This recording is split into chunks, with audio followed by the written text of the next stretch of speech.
দেখুন, বৈষম্যবিরোধী ছাত্র আন্দোলনে যিনি মারা গেছেন আবু সাঈদ, আল্লাহ তাআলা তাকে শাহাদাতের মর্যাদা দান করুন। তার পরিবারের একটা চিঠি আমিও দেখেছি যে তার বাবা সেটি লিখে অনুরোধ করেছেন। অনেকেই তাকে স্মরণীয় করে রাখবার জন্য তার ভাস্কর্য নির্মাণ করতে চেয়েছেন। তার প্রতি ভালোবাসা প্রকাশ করতে গিয়ে তার বাবা বলেছেন সে ব্যক্তিগতভাবে ধার্মিক মানুষ ছিল। আমরা তার ফেসবুক স্ট্যাটাসগুলো দেখেছি যে সে পরিষ্কার একজন ধার্মিক মানুষ ছিলেন এবং বাবা-মা ধার্মিক। যার কারণে তারা এটি না করার অনুরোধ করেছেন। এখানে আমাদের জন্য অনেক বড় একটি শিক্ষা রয়েছে। আমি এটাকে খুব পজিটিভ এবং ভালো একটা উদ্যোগ দেখতে পাচ্ছি। মানুষকে স্মরণীয় করে রাখার জন্য আসলে ভাস্কর্যের কোনো প্রয়োজন নেই। মুহাম্মদ সাল্লাল্লাহু আলাইহি ওয়াসাল্লাম পৃথিবীতে সবচেয়ে স্মরণীয় বরণীয়। তার কোনো ভাস্কর্য পৃথিবীতে নেই। ভাস্কর্য থাকলেই মানুষ স্মরণীয় বরণীয় হয় না। অনেক সময় ভাস্কর্য থাকার পরও মানুষ অপমানিত হয় এবং অসম্মানিত হয়। বিধায় মানুষকে স্মরণীয়, বরণীয় বা সম্মানিত করবার জন্য এটি কোনো বিশুদ্ধ পদ্ধতি নয়। শয়তান মানুষের আ উপরে নানাভাবে প্রভাব সৃষ্টি করে, মানুষকে ক্ষতি সাধন করে যেসব প্রক্রিয়ার উপরে মাধ্যমে তার মধ্যে একটা হলো এই প্রাণীর যে অবয়ব বা আকৃতি তৈরি করা হয়, সেটার উপরে শয়তান ভর করে। এটা শয়তানের বাহন অনেকটা বলতে পারি। এটা নিয়ে অনেক গবেষণা আছে, অনেক আলাপ আছে। সংক্ষিপ্ত ভাষণ নিয়ে প্রশ্নোত্তরের সেশনে আমরা বিস্তারিত বলতে পারব না। শুধু এটুকু বলছি যে এ সমস্ত প্রাণী, কোনো প্রকার প্রাণী, মানুষ হোক অন্য কোনো প্রাণী হোক, তার অবয়বকে ভাস্কর্য আকারে নির্মাণ করা, পুতুল ইত্যাদি তৈরি করা এবং সেগুলো প্রদর্শন করা, এটা শরীয়তে হারাম করা হয়েছে। যারা এগুলো নির্মাণ করবে তাদের ঠিকানা জাহান্নাম বলা হয়েছে। আমরা হয়তো বলতে পারি সমস্যাটা কি? দেখতে তো সুন্দর, এটা তো ভালো লাগছে আমাদের কাছে। দেখুন, আমাদের বর্তমান যুগে যে টেকনোলজি আছে, আজ থেকে ১০০ বছর আগে পৃথিবীতে যারা এসেছেন তারা এই টেকনোলজি সম্পর্কে জানেন না। আমাদের এই টেকনোলজির বিষয় যদি তাদেরকে বলা হতো, তাদের কাছে হাস্যকর মনে হতো যে কীভাবে সম্ভব? এক জায়গায় টিপ দিবেন, আরেক জায়গায় লাইট জ্বলবে, ফ্যান চলবে। কীভাবে সম্ভব যে ভয়েস কমান্ড দিবেন আরেকটা কাজ হয়ে যাবে? আমাদের কাছে এরকম হাস্যকর, তাদের কাছে এরকম হাস্যকর মনে হবে যারা এই টেকনোলজি সম্পর্কে জানতেন না। ঠিক একইভাবে আল্লাহ রাব্বুল আলামিন মহান সৃষ্টিকর্তা। তার যে টেকনোলজি, কেন তিনি এই ভাস্কর্য, এগুলো প্রাণীর ভাস্কর্য তৈরি করতে আমাদেরকে নিষেধ করেছেন, সেগুলোতে ক্ষতিকর দিক কী? সেটা আমাদের টেকনোলজি, আমাদের ইয়েতে রাডারে ধরা পড়বে না বা আমাদের বুঝা হয়তো আসলো না। কিন্তু আল্লাহ রাব্বুল আলামিন যিনি হাকিম, যিনি আলিম, তিনি সব কিছু জানেন, যিনি আমাদের মহান সৃষ্টিকর্তা, তিনি যেটা নিষেধ করেছেন এর ভিতরে আমাদের প্রভূত কল্যাণ রয়েছে এটাকে মেনে চলার মধ্যে। বিধায় এটাকে আমরা মেনে চলব। আবু সাঈদের বাবা, আমি বলি, একটা সুন্দর দৃষ্টান্ত স্থাপন করেছেন। তার সন্তানের প্রতি যে ভালোবাসা দেশের মানুষের রয়েছে, অন্তরে যে স্থান তিনি করেছেন, আমার মনে হয় এটা তার পরিবারের জন্য যথেষ্ট। সে সাথে এখান থেকে আরেকটা বিষয় আমরা জানলাম যে এই বৈষম্যবিরোধী ছাত্র আন্দোলনে এদেশের ধার্মিক মানুষদের অংশগ্রহণই ছিল সবচেয়ে বেশি। সো এই আন্দোলনের ফসল হিসাবে যারা আসছেন ক্ষমতায়, তারা যেন এদেশের মানুষের চিন্তা চেতনা, মানুষের বিশ্বাস, এগুলোর প্রতি তারা শ্রদ্ধাশীল যেন থাকেন, সেটি তাদেরকে সতর্ক থাকতে হবে। আমি পুলিশে চাকরি করি, আমাদের উপরে নির্দেশে অন্যায় করতে হয়েছে। মানুষ এখনও আমাদের উপর সুযোগ পেলেই হামলা করছে। এ বিষয়ে কিছু বলুন প্লিজ।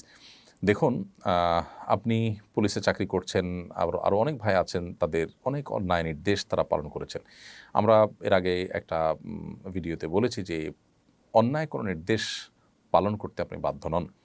যদি কোনো অন্যায় নির্দেশ উপরস্থ বস নির্দেশ করেছে, আমার দোষ কি মনে করে আপনি করেন, তাহলে আপনি আল্লাহর কাছে পাবেন না, আপনি আল্লাহর কাছে ঠিকই দোষী হবেন।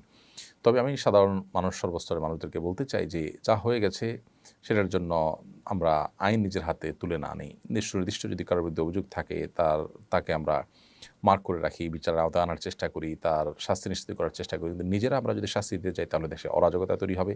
প্রত্যেকটা মানুষ যার জাজমেন্টাল পাওয়ার ভিন্ন ভিন্ন হয়ে থাকে। আপনার জাজমেন্টে আমি দোষী, আমার জাজমেন্টে আপনি দোষী। এভাবে সবাই যার যার মতো করে একজন আরেকজনের বিচার করা শুরু করলে সমাজ কখনো স্বাভাবিক সুস্থ থাকবে না। এজন্য আমরা আসুন, আল্লাহ তাআলা ক্ষমাশীলতাকে পছন্দ করেন। যতক্ষণ পর্যন্ত ক্ষমা করা যায় ততক্ষণ আমরা ক্ষমার প্রদর্শন করার চেষ্টা করি। আল্লাহ তাআলা মুত্তাকিদের বৈশিষ্ট্য বলতে গিয়ে বলেছেন, ওয়াল আফিনা আন্নাস, যারা মানুষকে ক্ষমা করে। আল্লাহু হিব্বুল মুহসিনিন, এবং আল্লাহ তাআলা এহসানকারীদেরকে ভালোবাসেন। চলমান বৈষম্য বিরোধী আন্দোলনে যে সমস্ত তরুণরা সফলতা অর্জন করেছেন, তাদের অনেককে সোশ্যাল মিডিয়াতে বলতে দেখা যায় যে তরুণরা নাকি কিছুই করতে পারবে না, তরুণরা করে দেখিয়েছে, ইত্যাদি ইত্যাদি। এ জাতীয় কথা কি অহংকারের মধ্যে পড়ে? দেখুন, সোশ্যাল মিডিয়াতে অনেক তরুণই আছেন যারা সদ্য সমাপ্ত যে আন্দোলন, বৈষম্যবিরোধী আন্দোলন, সেটিতে তাদের যে সাফল্য, সেটার কারণে তারা এমন এমন কথা বলে যেটা আসলে একজন মুসলমানের জন্য মানানসই নয়। আমরা করে দেখিয়েছি, তরুণরা দেখিয়ে ছেড়েছে, হান করেছে, ত্যান করেছে ইত্যাদি। অহংকারকে আল্লাহ তাআলা একেবারেই পছন্দ করেন না। মানুষ দম্ভ করলে, অহংকার করলে সেটাকে আল্লাহ চূর্ণ বিচূর্ণ করে দেন। পৃথিবীর বহু শক্তি, পরাশক্তিকে আল্লাহ তাআলা দম্ভচূর্ণ করে দিয়েছেন। আল্লাহ সুবহানাহু ওয়া তাআলা হাদিসে কুদসিতে বলেছেন যে অহংকার হলো আমার চাদর, কেউ যদি এটা টানাটানি করে আমি তাকে কিন্তু ছিঁড়ে ফেলি, তাকে কিন্তু আল্লাহ তাআলা ধ্বংস করে দেন। সো এইজন্য অহংকার করা উচিত নয়। আলহামদুলিল্লাহ তরুণরা আল্লাহর রহমতে তারা তাদের সামর্থ্যের জানান দিয়েছে বা তারা মানুষের ধারণা ভুল প্রমাণ করেছে ইত্যাদি, ইত্যাদি। এই সমস্ত কথা বলা যেতে পারে। কিন্তু অহমিকা হয় একেবারে তারা দেখিয়ে ছেড়েছে, যারা এ সমস্ত বলেছেন তাদের মুখে চুনকালি দিয়ে দিয়েছে ইত্যাদি, এই সমস্ত কথা বলা একেবারেই অনুচিত কাজ। বিধায় এই কথাগুলোর উপর আমাদের দায়িত্বশীল আচরণ করতে হবে এবং আরও সাবধানতার সাথে মন্তব্য করতে হবে। বিশেষ করে তারুণ্য এমন একটা জীবনের এমন একটা সময়, যে সময়ে মানুষ আসলে অনেকটা নিয়ন্ত্রণহীন হয়ে যায়। তো এই জায়গাটাতে আমাদের একটু ফোকাস করতে হবে এবং নিয়ন্ত্রণ করার চেষ্টা করতে হবে। এরপর প্রশ্ন, রাস্তার পাশে দেয়ালে ইসলামিক ক্যালিগ্রাফি করা হয়েছে, কিন্তু কিছু বুদ্ধিজীবী তা মুছে দিয়েছে, এটা কি করা উচিত? ক্যালিগ্রাফি এটা তো আর্ট। আমাদের সমাজে যদি ভালো কোনো আর্ট ক্যালিগ্রাফি যদি করা হয় রাস্তার পাশে, তো সেটা মুছে দেওয়া তো আমি মনে করি সংকীর্ণ মনা ছাড়া আর কিছুই নয়, সংকীর্ণ চিন্তা ছাড়া আর কিছুই নয়। অতএব ক্যালিগ্রাফি যেটা যে ভাষারই হোক, বিশেষ করে আমাদের দেশে প্রাসঙ্গিক যে ভাষাগুলো সেগুলোর ক্যালিগ্রাফি তো থাকতেই পারে। বিশেষ করে বিশ্ববিদ্যালয়ে অ্যারাবিক সাবজেক্ট আছে, অতএব আরবিক ক্যালিগ্রাফি থাকাটা বরং একেবারে প্রাসঙ্গিক এবং যৌক্তিক। এর যদি কেউ মুছে দিয়ে থাকে সে অন্যায় করেছে এবং আমি মনে করি যে তারা সংকীর্ণ মনা পরিচয় দিচ্ছে। এরাই এদেশে আমাদের যে সম্প্রীতি শান্তিটা নষ্ট করার পেছনে কাজ করছে।